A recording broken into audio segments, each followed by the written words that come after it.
right here, right now. Calling out to all area group, we gon' make it all happen right here, right now. We're still here, and we're going strong. We're getting tired of moving on. We're still here.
Awesome. So now I would like to welcome our guest speaker to the stage. Could you all please give a big round of applause to Monica Thammarath. Hey everyone. How are y'all doing tonight? Good, good. Okay, cool. So I know you want to get on to the other performances. Before I talk a little bit about the DREAM Act, I wanted to thank the ladies of KPL and the Asian American Studies department for helping making sure that, like, you know, folks have a space like this to learn about issues like the DREAM Act. As a student organizer and an Asian American Studies minor myself when I was in college, this is really great to be able to come back and relive some of my younger years, even though I'm pretty young still. So, as the video kind of mentioned, NAPAV is the only national multi-issue Asian American and Pacific Islander organization that works on women's issues and women and girls issues. So how many of you have heard of NAPAV before? Yeah, cool, awesome. Okay, so before I start talking about NAPAV and our immigration rights work, I wanted to do a little activity. So this is going to require a little bit of participation. So I want to see if folks can stand up and stay standing. Okay. If you weren't born here in the United States. Wait, what? Cool, cool. Alright. Okay, now stand up and stay standing. Stay standing. Wait, if your parents weren't born here in the United States. Okay, everyone. Oh, that's me too. Okay, next. Stand up and stay standing if you look up to or admire someone who wasn't born in the United States. Cool. Okay, thank you. Let's give everyone a round of applause. I'm so bad at this. Thank you for participating. So, you know, I just wanted to bring that up because when it comes to immigrant rights, I think for a lot of people, whether it touches on you personally as someone who wasn't born here or who grew up in an immigrant home or who know and work with and admire immigrants, I think this issue really affects a lot of us here in this room, if not all of us, right? So I just wanted to kind of talk a little bit about NAPAV's immigrant rights principles. So the first principle that we have is to make sure that we provide a path to permanent residency and citizenship, right? We know that in the recent years, it's been harder and harder to have a path to permanent residency and even citizenship, even if you've done everything, quote unquote, by the books, right? Because now more than ever, it costs a lot to become a citizen, like almost $1,000 to be a citizen, right? And that's a lot of money for some of our community members. The second is to reunite American families and communities. We know that there are a lot of families out there who have mixed status, right? And so we want to make sure that families can be together because we know that when families are together, then they're stronger, right? And then the third is to protect all U.S. workers. So, you know, the way the economy is right now, we need a lot of people helping us get off the ground, right? And I think the last thing that we want to do is to hurt our workers who build onto our economy. The fourth is to promote sensible and humane enforcement strategies and ensure safe treatment of detainees. So, have any of you heard of stories where women are put into detention even when they're pregnant, and then they like miscarry because there isn't adequate health services in detention centers? That's totally happening around the country, and we think that that's not a humane way to treat people, right? Regardless of what their status is. And the last is to ensure access to social services and support for all immigrant and refugee women. So, you know, we think that able for people to be able to contribute to the society, they need to be healthy, right? And sometimes it's really hard for folks to access healthcare or just basic needs. So those are our immigration principles. So why is immigration so important to APIs? So you know, just some statistics. So Asian Americans and Pacific Islanders, even though it might not feel like it in certain parts of Maryland, we only make up 5% of the total population, okay? But we make up the over 26% of the entire foreign-born population, right? Of the 13.2 million people in the Asian American population, 67% are foreign-born, compared to 40% for Latinos. Okay, so I think, you know, people have probably heard of the Chinese Exclusion Act and all of the things that were passed before 1965 that made it really hard for Asian Americans and Pacific Islanders to come to this country, right? So it makes sense why such a large portion of our population is newer to this country. Okay, so you know, the numbers are really kind of estimated, but folks say that there is about 1.2 million Asian immigrants who are undocumented here in this country. So that's kind of estimated, right? And you know, I think that this spans from Southeast Asian refugee populations who may have gone from Vietnam to Canada but realized that most of their family was in the United States, so they picked up and moved here to be with the rest of their family. It also spans, you know, South Asian, Muslim, Arab communities who are constantly being trafficked around the country. And then, you know, folks who are from like the Philippines, China, and Korea who kind of rank as the top 7 countries of origin for undocumented immigrants in the U.S. So so the undocumented issue affects multiple parts of the Asian American community. And so, you know, I think that one of the most important things to recognize is that immigrant rights for women and children. Immigration affect women and children disproportionately, especially because a lot of times immigrant women really depend on their spouse for status, right? A lot of times immigrant API women may not be able to be on their, quote unquote, on their own because they rely on their partner for the fiancé visa or for the marriage visa or for whatever, right? And you know, that actually puts a lot of women in vulnerable situations because they might not be able to leave their husband who might be beating them at home, right? Because then they would get deported and then they would get separated from their children, right? So, you know, I think that there's an estimated more than 5,000 children currently living here in the United States live in foster care because their moms are actually in detention facilities, right? And that actually puts a drain on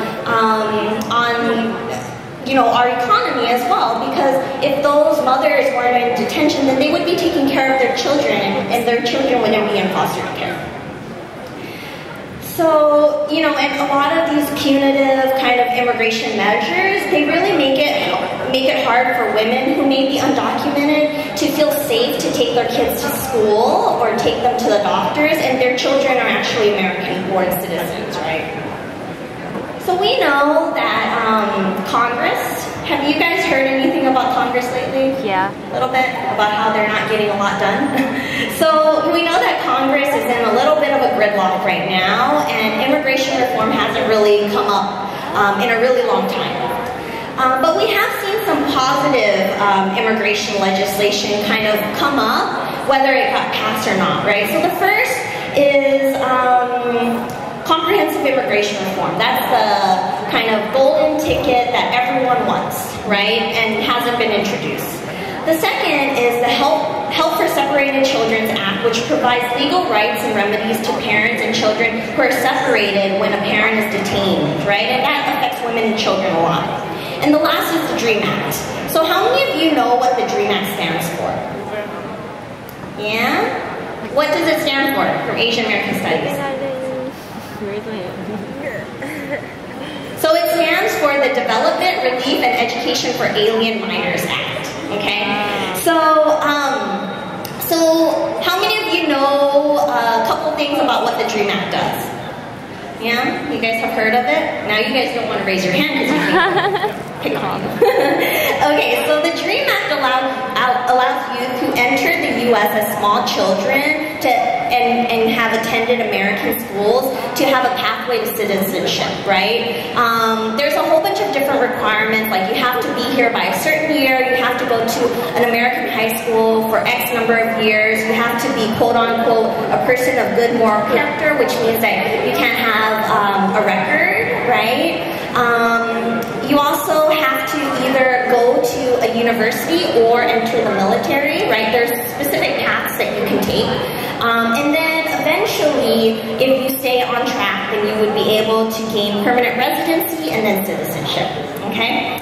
And so I think for API youth, so a lot of times the DREAM Act is colored as not an API issue, right? But actually, there's an estimated 1.7 million undocumented immigrants under the age of 18 nationally.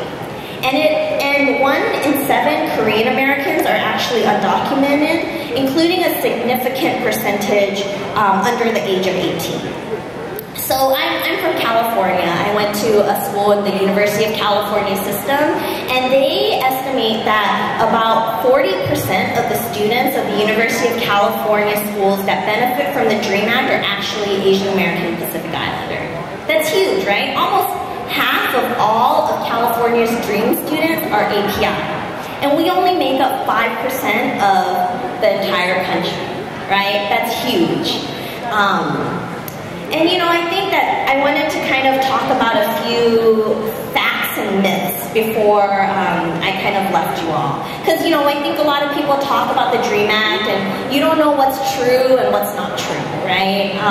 So the first is U.S. citizens will lose their place in college to underqualified, undocumented immigrants. How many people have heard that before? I'm not going to call on you. Have you heard of So it? actually, undocumented immigrants represent less than 2% of all high school graduates.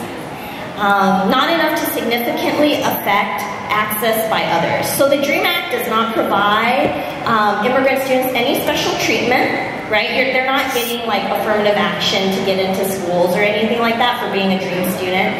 It just allows them to be judged on equal terms with their classmates. Because actually when you look at a student, their immigration record doesn't like show up on their forehead, right? Like you don't say, like you don't walk around saying US born or legal permanent resident, right?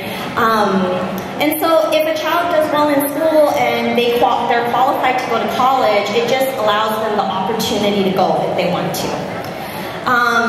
So the second myth is the DREAM Act is a financial burden on a state's education system. How many people have heard that before? Yeah, me too. So on average, actually, college graduates earn approximately $1 million more in a lifetime than a high school dropout. So that equals a lot more tax dollars for the state, right? So if you had a student who actually did really well in school, in high school, and could have gone to college, they could go to college, and then they could get a really good job, and they could they could like contribute to the economy. Whereas if they dropped out and then they were doing like gray market work, then they wouldn't be able to put as much tax dollars into the economy, right? So the last myth is that U.S. citizens are entirely responsible for paying for an undocumented child's education. How many people have heard that? Yeah, me too. Okay. So actually, undocumented immigrants pay taxes too, right? They pay income taxes, right? Some undocumented folks, their parents pay income taxes. They get a salary, they pay into Social Security, they pay into all of those things. They also pay sales taxes, right? They go to the same stores as us. They pay sales taxes on their toilet paper. They pay taxes and tips when they go out to eat. So those are taxes as well. They even pay property taxes, which goes into schools, right? So if they live in a home or if they rent, their rent and their mortgage goes to property taxes.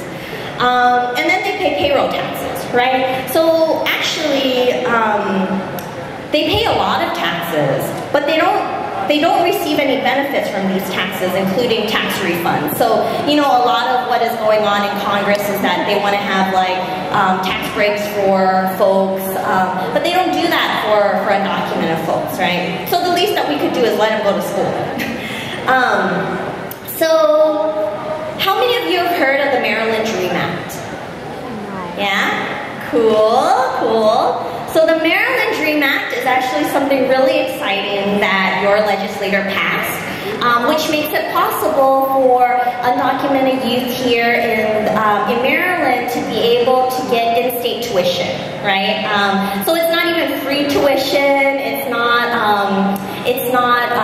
you know, affirmative action to get into college over other people, but it's just in-state tuition. Right? And so if this kid goes to school here in Maryland for at least 3 years, then they would be able to go here to the University of Maryland for in-state tuition instead of out-of-state, which sometimes costs like 3 times more, right? So we're really excited that the Maryland Dream Act passed, but the only problem is that a lot of people are trying to repeal it. Right? So a bunch of people got together and they're like, we don't like the Maryland Dream Act even though people voted on it, so we want to repeal it. And so a group of people are trying to repeal it, and what you can do is you can actually support it, right? You could be like, this went through the democratic process, people voted on these elected officials who voted on this bill, and it should be enacted, right? And so, you know, I actually work in labor, and last week I was at the Maryland State Federation of Labor, and we actually passed a resolution to support the Maryland Dream Act. We're like, labor is with you, which is a big move if you know anything about labor, because historically we're not always with immigration, right? But this time we're like, you know, we understand what immigrants contribute to this country, especially children who want an education and who may not have had, you know, the choice to come here. They came here with their parents, right? And so we actually stood behind the Dream Act, and we're working with folks who are fighting along that. And it would be great to have college students support this too, because these are your peers, right? So if you want to learn more about the Maryland Dream Act or the Dream Act in general or NAWPAW's immigration policies, then feel free to check us out on the web. We're at nawpaw.org.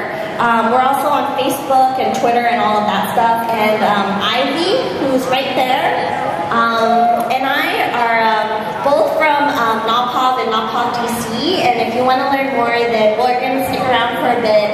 And please feel free to come by and say hi to us. So thank you again for having us over, and being such a great audience. So thank you.